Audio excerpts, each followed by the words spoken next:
on the third stage, we will have cost reconciliation summary. For the cost reconciliation summary, we have a total cost column.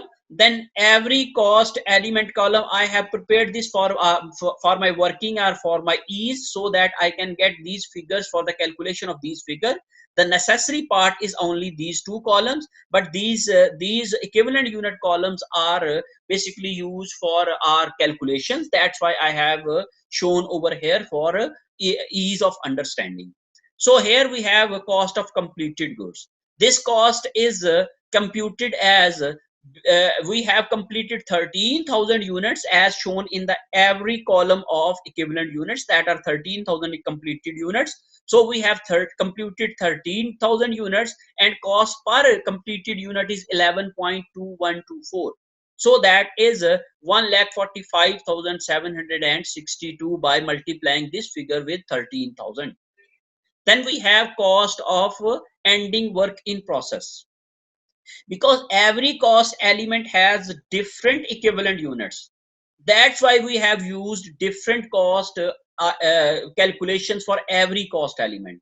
If every cost element would have the same figure, then we will use only one figure for this calculation. But I would suggest that, because I mean most of the questions there would be a situation of different cost completion stages and different equivalent units. That's why it is preferred to use this way to calculate ending work in process inventory, and calculate cost of ending work in process inventory for each cost element, whether this is 4, whether 3, whether 2. So department A cost has been charged on the ending work in process is 10,744. This is calculated by multiplying 3,000 with per unit department A cost, that is 3.4813. Then next is 3,304 is material A, that is computed as 3,000 multiplied by 1.1013, that is cost per equivalent unit of material A. Then cost per equivalent unit of material B is 0.3462, that is multiplied by 0, that is 0.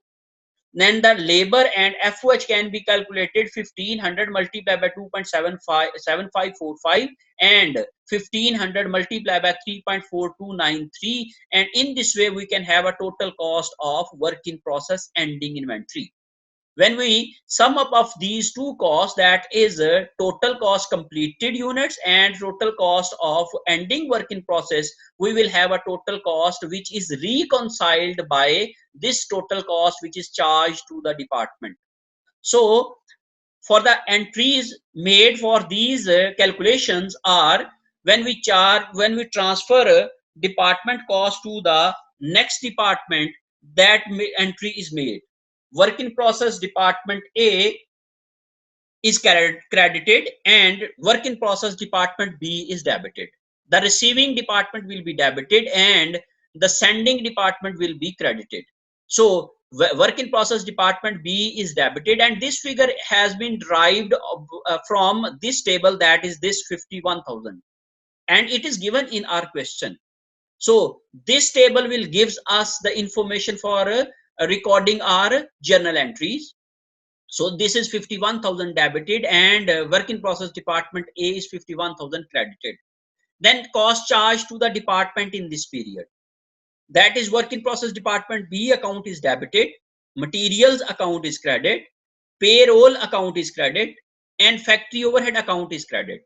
And these figures can be taken from this table, that is 13,370 plus 4,500, that is the material cost, 37,580, that is the labor cost, 46,975, that is the FOH cost. So we will use these figures to make this entry. Then the other one is finished goods account debit and work in process account credit. So this is the entry which is in this entry this figure will be used. This is the cost of completed goods which were transferred to the finished goods.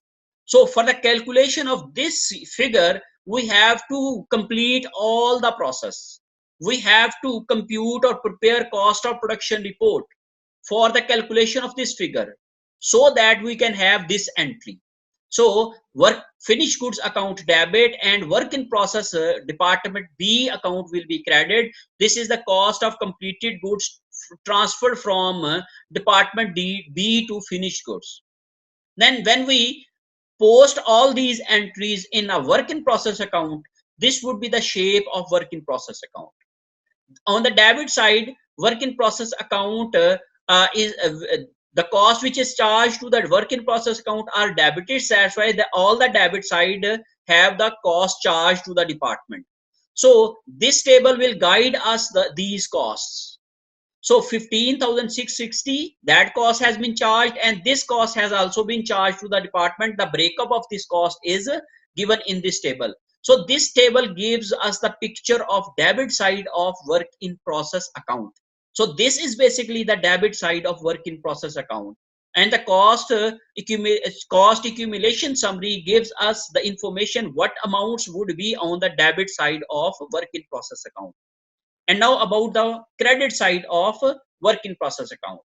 And this entry, when this entry will be posted in work in process account, and it will be credited by work in process account and debited to finished goods account. And this table will gives us the information of credit side of work in process account. We have mentioned these two figures on credit side of work in process account. So this is credit side of work in process account. We can prepare, if we have prepared cost of production report, we can prepare easily work in process account from this cost of production report, because both sides of the account has been mentioned in our cost of production report. Cost accumulation summary contains the debit side of cost work in process account, and cost reconciliation summary is the credit side of work in process account. And we will show these different figures because we are applying weighted average method. If we don't have to apply weighted average method, we need only one, that is the final figure of work in process. But in case of weighted average method, and when we will be having these figures in the next period, we need separate amounts of each cost elements. That's why we have computed separate items or separate figures for each cost element, so that in the next period we can have also weighted average method applied. So in this way, we can have our work in process account, and this is all about the gain units treatment. At the last, I just want to give your attention to the particular situation. Here we had received 12,000 units, and per unit cost was 4.25, which is given in our question. 12,000 units were received and the per unit cost was 4.25. But now look at this. Here we have per unit cost is 3.5813. That has been reduced. Why this has been reduced? Because we have increased the unit from 12,000 to 16,000. And the now cost, which is 51,000, now distributed to 16,000 units instead of 12,000 units. So this is basically the treatment. When we prepare cost of production report in other method or different methods, we would have to make this adjustment at the end in the per unit cost, which is this one. Here we calculate the total cost, then we make an adjustment of prior period cost, that is the decrease in the cost, then we make this adjustment separately. But in this format, we make this adjustment automatically. So here that adjustment of gain units, and due to gain units the cost has been decreased of the prior department, that adjustment has been automatically made in our calculations. So in this way we can have the total cost when we have gained the units, and total cost of per unit of department A was 4.25, which is now 3.5813. And this is due to increase in units or gain in units. So this is all about the adjustment of gain in units while preparing of cost of production report. And I hope so you can apply this knowledge to your practical problems and solving your numerical questions. Thank you so much for being with me.